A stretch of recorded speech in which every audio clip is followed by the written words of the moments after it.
The Men of Iron and the Cybernetic Revolt. Never before, never since, has there been a threat so dire. One so terrible as to make every single species, empire and race of the galaxy end their bickering, their endless squabbles, and take up common cause. When the galaxy was at its arguable height, the Eldar Empire still mighty, the human golden age of technology at its utter zenith. It is said that others joined, for defense, to try to face the horror that had been unleashed on the Milky Way, a threat to every single living being, a tidal wave of sheer destruction that near wiped out all life. If the rarest, the first and only alliance of empires had not fought it together. They heralded the beginning of the end, the descent into old night. And a tiny enclave of them shattered a legion in its fullest flower. For today, we shall discuss the horror we humans unleashed on the universe. It is time. We tackled the Cybernetic Revolt and the dreaded Men of Iron.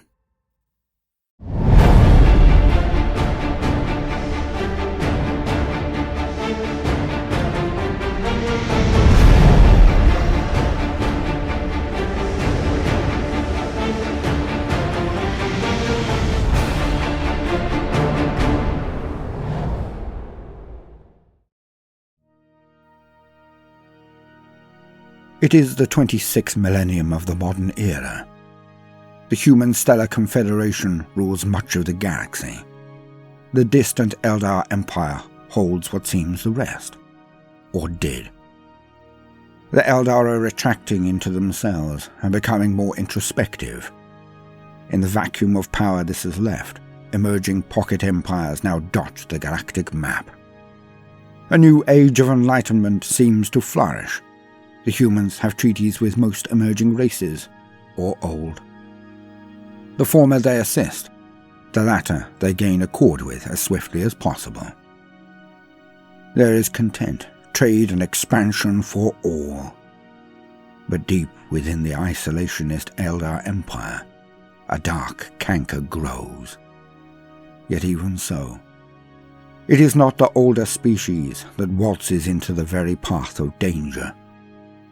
Copying their siblings, the humans walk the road to damnation, just faster. Fumbling with things that older races would know to leave well enough alone. The scene. Two naval officers in the intelligence corps discuss a new set of data. "We've intercepted some images," said the first officer, bouncing a data crystal in the palm of his hand. "Reports." The older man looked up from his screen and data links retracted from his head as he looked up nonchalantly. "Who, Rangdan again?" he said.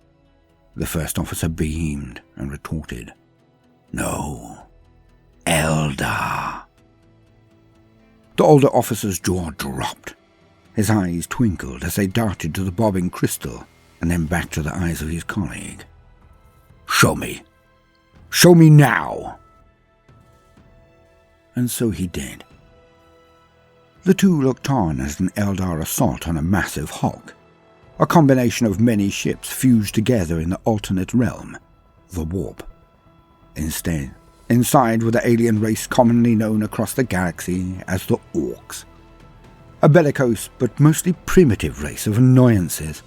One human warship of the few they had would be able to annihilate huge swathes of them whenever they locally broke the accords. Yet the Eldar were known to offer them no quarter wherever they encountered them. The humans never knew why there was such bitterness between the entirely and clearly mismatched forces. The Orcs simply offered no threat to either empire, human or Eldar. All of that aside, the real action was not how the Orcs fought, or why the battle occurred, but how the Eldar were dealing with the issue. They opened up gates all over the ship, and launched their attack deep within the hulk. But the human scanners that had been privy to the event pierced through the decks to give a near-perfect vision of the events within. Huge warsuits crushing the orcs en masse. Some went down, but it never stopped any of them. They did not heed their own protection more than the destruction of their foes. It was hard. What are they? Exoskeletons? Nearly as fast as their foot, said the old man. No, worse, much worse, the younger man said, both looking at the footage. Okay, hit me. They are remotely controlled suits, said the younger man. Controlled by long-range astropathic link, we believe. If one is destroyed, they simply launch another. Same pilot. Not one casualty. Lots of experience. Ouch. So we can't even block a transmission of any sort, then? No, said the younger man. It's all that psi twaddle. Disappointing, but perhaps a good idea. Said the younger man. Remote warriors. Would we even need pilots if we used AI subroutines? Said the older man. Well, if you put it like that, yes, it is a good idea, isn't it? And so, history was made. Perhaps not exactly how it happened, but more likely than not. Forever have we monkeys seen and then done, and race constructs were remote suits once upon a time. Perhaps. The height of the human race, the golden age of technology, had begun with the development of the warp drive and the Geller field. Before, long march ships were sent off on slow voyages of colonization, but they could not make contact back to Earth when they were set up. They were islands in the dark void of space. Then the ships of humanity could move through the warped speeds far faster than light. And at that period, the Human Confederation was set up. The populations and wealth, resources and genius of thousands of worlds brought into one body, one organization. It was a time of constant near-exponential advance, and humanity was racing forward without limit, without restraint. It was an age of wonders like no other before or since. The sheer scale would shatter the mind of the humanity of the Imperium. But hints of their grandeur are still extant, even some 15,000 years later. For the Terminator armor of the Space Marines' ultimate and elite forces, so deadly, so valued now for war, were naught but a suit of protective gear for engineers then. The Baneblade super-heavy tank of the Imperium's Astra Militarum. They were considered light tanks in this period, in the Golden Age.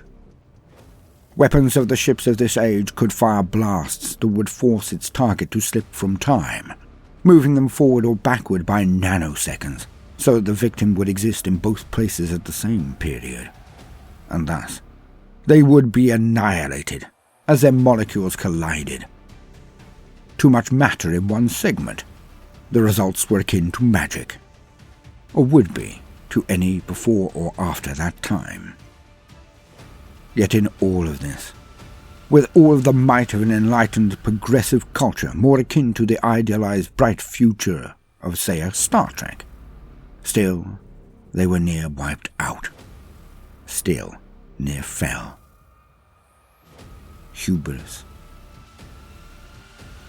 Abominable intelligence, the silica animus, what we would call artificial intelligence.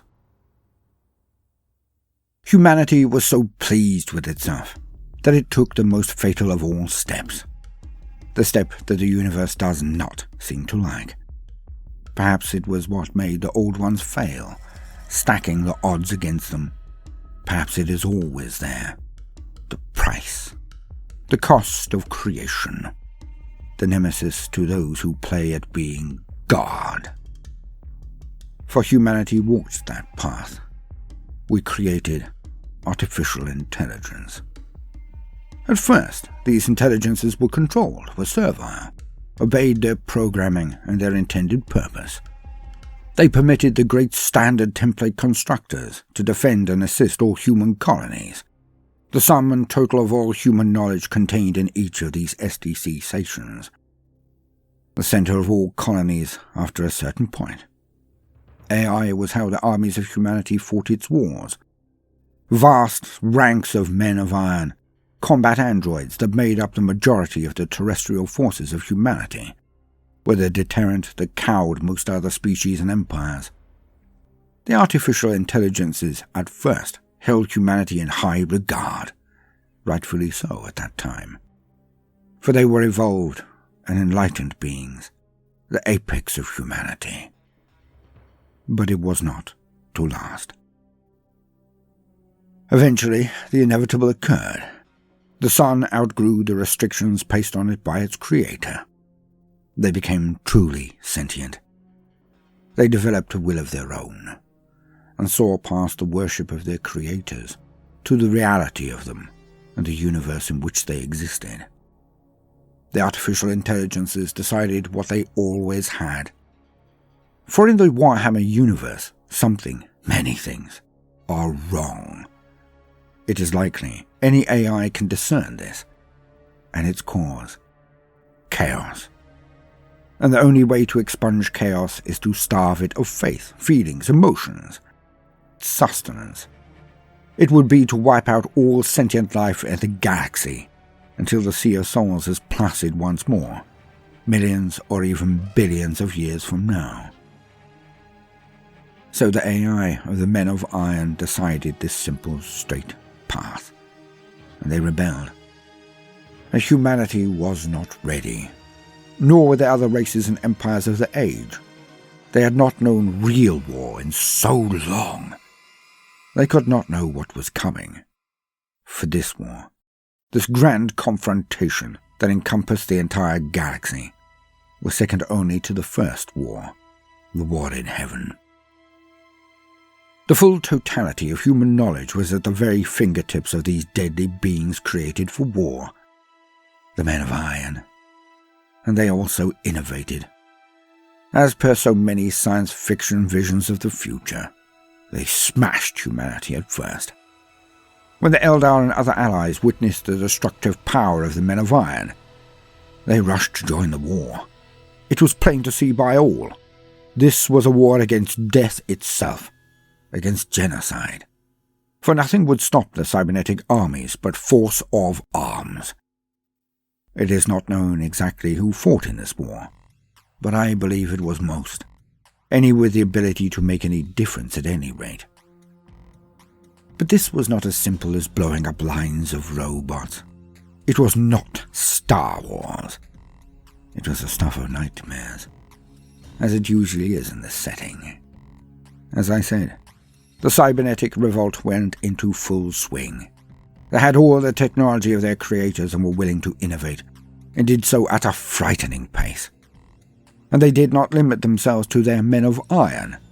They created terrible horrors to support them.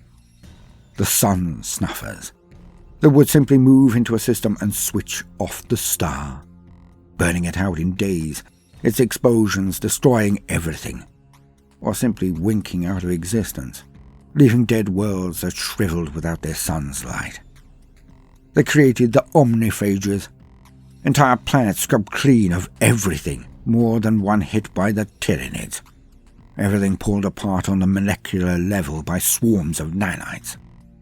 They passed fleets and tore them into their constituent particles, every man, woman or child aboard rendered down in a single pass. It took the might of the Eldar war fleets, the human navy, the other Xenos species to combine their ships and output to defeat them. Never before has such an alliance happened. Never before had it been required. For the artificial intelligences knew that all sentient life was the fuel for chaos, some say. Hence all life had to be eliminated. All. But eventually, at great cost to all involved, The Cybernetic Revolt was put down. Barely, but it was done.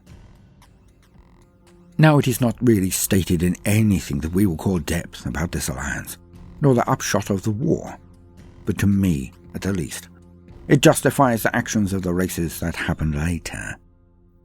When Old Night descended fully, when the Age of Strife took hold, it is said that many former allies of humanity then turned on us, and they exacted a tithe of blood, enslaving and annihilating humanity wherever they found them, wherever they found us.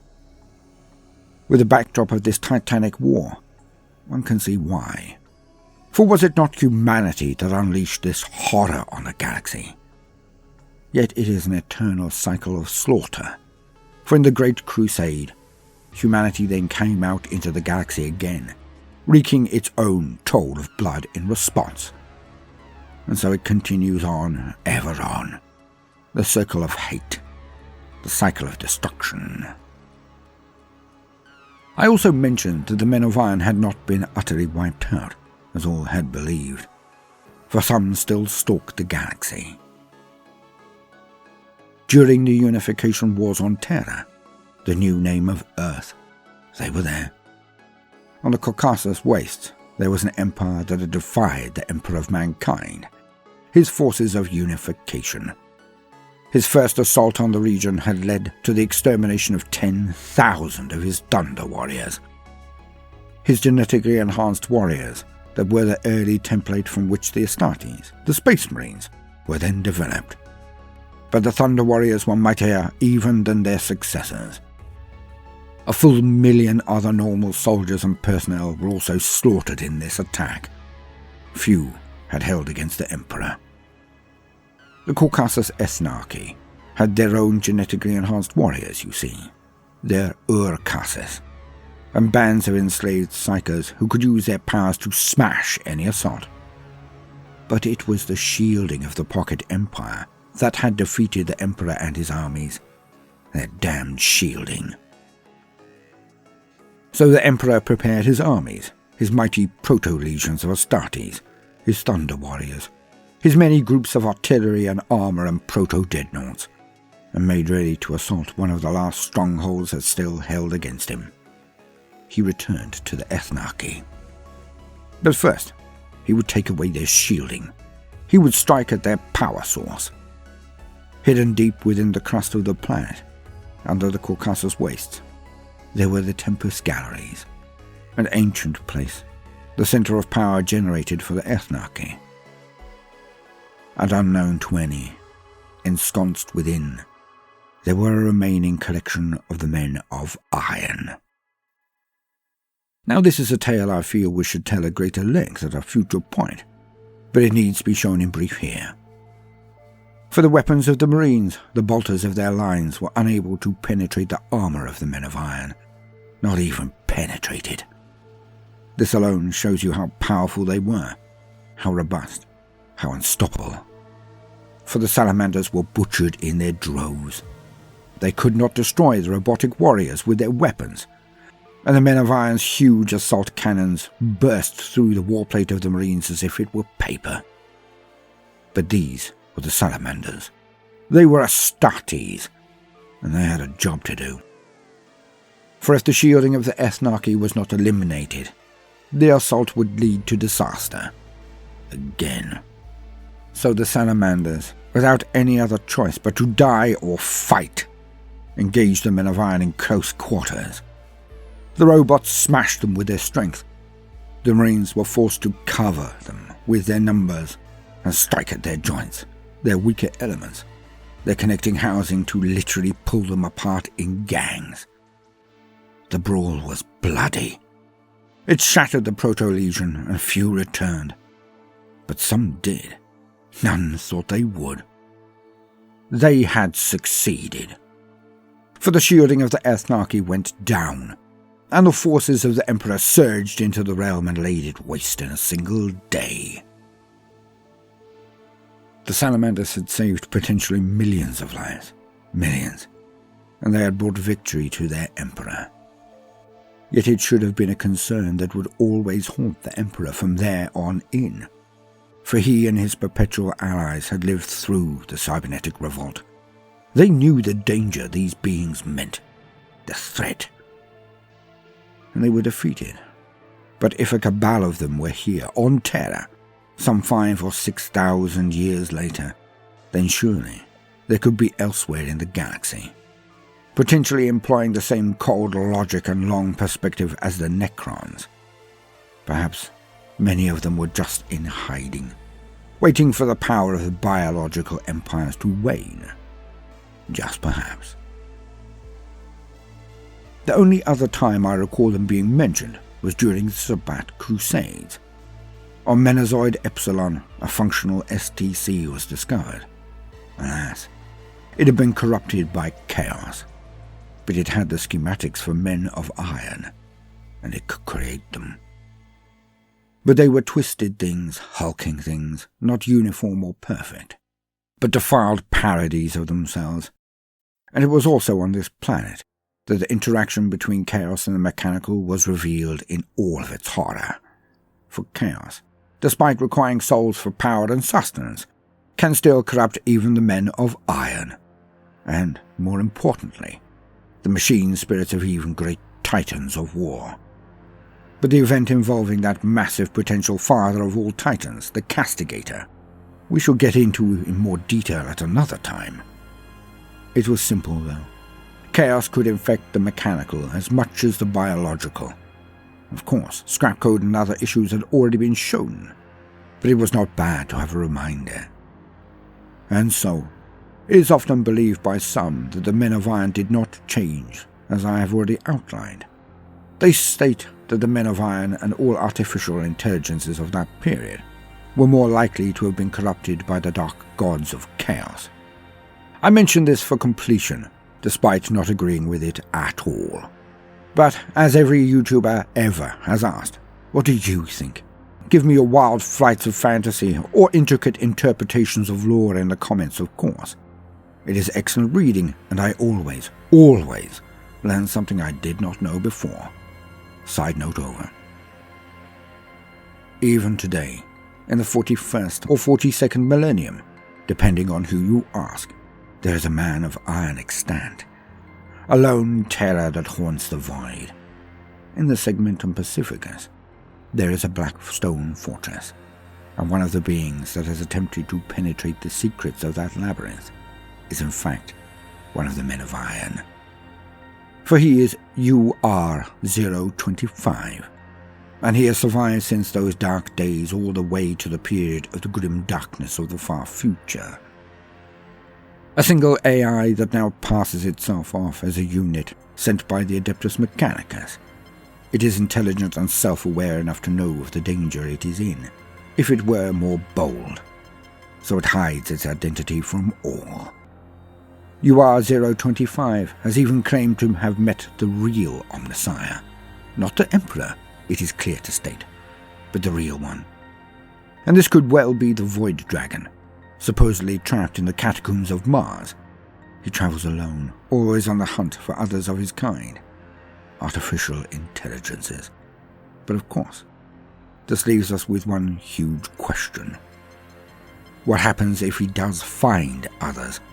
What if he does make contact and awaken an enclave of men of iron? What if they go back on the attack? The galaxy, as it is now, does not have the strength it did when the last war occurred. Forever does the Milky Way galaxy get shorn of its power again and again, forever cycling down into ignorance. So, if the men of iron resurge again, who or what could possibly stop them? Let us hope that UR-025 is the last of his kind. Let us hope that, with every fibre in our being. Now, no matter what you do today, do try to make some time for fun. Toodaloo.